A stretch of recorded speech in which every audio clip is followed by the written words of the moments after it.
I figured out the Marvel game Ubisoft is going to reveal at their showcase. By using my detective skills developed by being chronically online and watching Sherlock Holmes movies, I cracked Ubisoft's biggest secret, besides when Skull and Bones was coming out. So in this video, I'll be breaking down why I know I'm right. Now hit the like button, and if you aren't satisfied by the end of the video, change it to a dislike. This story begins last year, where we got a mountain of announcements about upcoming Marvel games from some of the biggest studios. Skydance revealed a Captain America and Black Panther World War II game. Marvel announced a 3-game deal with EA that would kick off with a single-player Iron Man game, plus a leaked open world Black Panther game and a mysterious third. There were rumors Ubisoft would be next to reveal a Marvel title, but they instead announced a game with another Disney IP, Star Wars. Ubisoft hasn't made a Marvel game since 2012's Marvel's Avengers Battle for Earth, and it looked like that would continue until a series of Instagram posts changed everything. Ubisoft mocap artist Alex Martin posted photos of a mocap session he did with Edwin Gaffney. In one photo, they appear to be holding swords, and in the other, there's a clapper that clearly has Marvel on it. Underneath for director was B. Tariq, which people assume was short for Bassam Tariq, who at the time was directing Blade, leading fans to assume Ubisoft was making a game about the half-human vampire hunter. Surprisingly though, Ubisoft quickly came out with a statement saying they were not developing a Blade game. Usually Ubisoft would simply decline to comment on rumors, so this was unusual. Most people took that tweet at face value and moved on. I'm not most people. First off, it should be noted Bassam Tariq left the MCU Blade project the month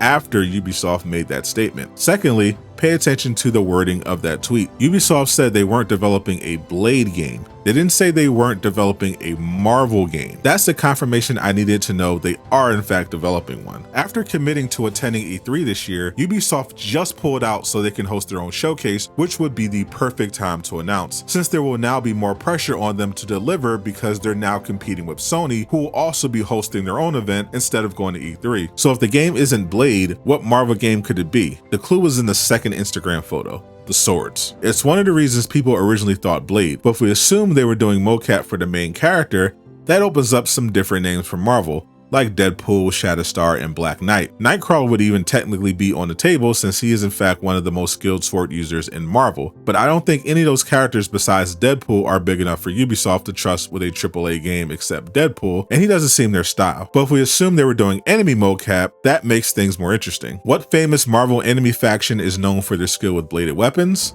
The Hand. MCU fans became familiar with the organization thanks to the Daredevil Netflix series, and the characters they fought in the comics could be the main characters of this game, like Moon Knight and Iron Fist, but I think it'll be the Devil of Hell's Kitchen. Thanks to the MCU, Daredevil is massively popular right now, much more so than when his cancelled PlayStation 2 game was in development. There was also a 4chan leak back in 2020 that said Marvel had licensed out Wolverine and Daredevil to be used in upcoming games. A year later, Insomniac announced Marvel's Wolverine. In addition, Midnight Suns launched with Wolverine on their roster, but we heard nothing about Daredevil. I think that's all going to change, and Daredevil fans will finally get their own Arkham-style game. How right do you think I am? Let me know below, and if you're interested in hearing about the perfect X-Men game, check out this next video.